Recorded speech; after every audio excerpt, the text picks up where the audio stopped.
guys, Monica here from the Girl Mom, and I'm doing my very first video from my iPhone, so we'll see how this goes. My husband's been out almost every day this week with the video camera filming Luke surfing, so I just figured this is better than nothing. I really wanted to stop in though because I wanted to talk a little about parenting, and especially I wanted to follow up from a blog post I wrote a couple weeks ago about what I called the anger lecture cycle in parenting. And it was passed around a lot, and I've had people continue to visit my site and share their stories, and it's really blessed me because that was a painful one to share. It's never fun to talk about your own struggles, but for one, to know I'm not alone, and for two, to know that I might have encouraged a few people.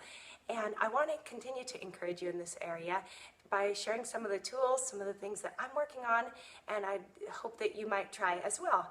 And in addition to the triggers I shared, and I will link to that post, but I talked about 3 of the things that usually bring me to that place where if I'm going to lose it, I'm going to lose it. Many people agreed, said that's the same for them. That's when they're going to lose their cool the most. So there are some things we can look out for and be aware of that are triggers that are going to bring us usually to a bad place in our parenting. But in addition to that, the subject I want to talk about today is one of being prepared. And this really applies to many areas of life. I know I could talk all day about the lessons I've learned and how it's hard, it's a challenge for me, but I'm learning that a key to life is to be prepared, thinking that one step ahead, one day ahead, 1 week ahead, and how much trouble we save if we can just be kind of anticipating what's coming next. And in parenting, this is certainly true. I shared in that blog post that sometimes we are confronted with behavior and suddenly our brain just freezes. I'm either just too tired or stunned or something, and I can't even think of a consequence and can't think on my feet, and that's usually when I'm gonna lose my cool, and I'm just gonna act like I don't want to act in a way that I'm gonna regret, whether it's lecturing, yelling, any of that. So being prepared in our parenting is a huge help. And one way we can do this real simply is to have some broad categories. And to have those already established in advance, even written down and hung up is a great idea. Talk to the kids about them so it's no surprise.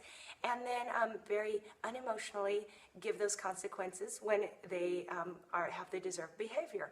So I'll use a quick example of my middles, my 10 and 12-year-old, because they're right in the middle.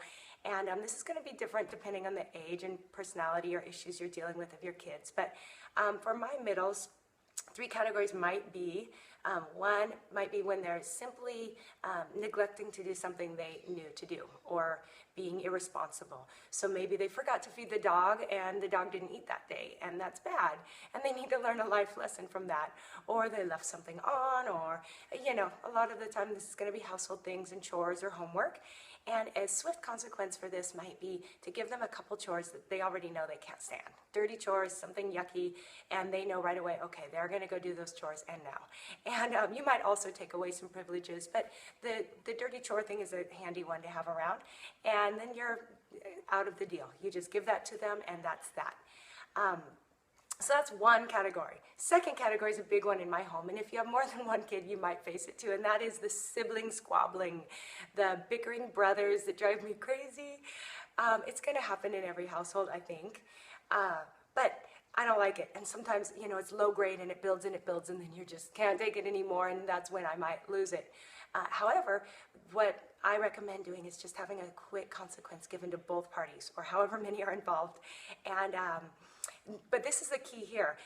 What's going to happen when there's conflict is somebody's going to want to explain their side, and they're going to be sure that they are innocent in this, and usually both sides. So that's when they're going to come to you and want to explain, and guaranteed for me, if I let them do that, and I'm already frustrated, it's probably only going to make it worse, and I'm really going to get mad. So here's what you do. You give that swift consequence, you let them know, no matter what, this is it, and then you give them an opportunity to appeal later. You might say in 1 hour or before bed, but you give them that opportunity at a later time. And in that moment, then you don't have to deal with the emotions. So that's my recommendation, my suggestion for that. Then the third category would be more along the lines of things kids do that they know are wrong. They've broken a rule, they've hurt somebody on purpose. For my toddler, it's going to be just being naughty. He knows what naughty is. Older kids, it might be being deceitful about something, or disrespectful to the parents, or mean. And these are going to be things that are going to require a swift consequence as well. And depending on the severity, maybe it'll be a 1 day of taking something away, their phone or their iPod or recreation. Might be a week, depending on how severe, might be longer. You might give them some dirty chores along with that, but regardless, you want to have that ready, and you want to give that to them. Maybe they need some time alone, isolation, a little time out there, long time out, but give that to them, and then you walk away. You save face, walk away, take some deep breaths, call, vent to your husband or a friend, pray, but get yourself out of this situation, because the kids are going to learn a lot more from the consequences. They're going to suffer more, and you're then going to be able to keep your cool.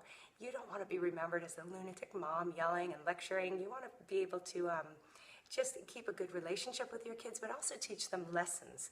So I encourage you to try using the consequences, having them in place ahead of time, and be ready to use them, and just keep working on it. It's not easy. It's easier said than done, but I hope you can try that. I hope you'll leave me comments to tell me what you're doing in this area. If you found some good tools, I'd love to hear it.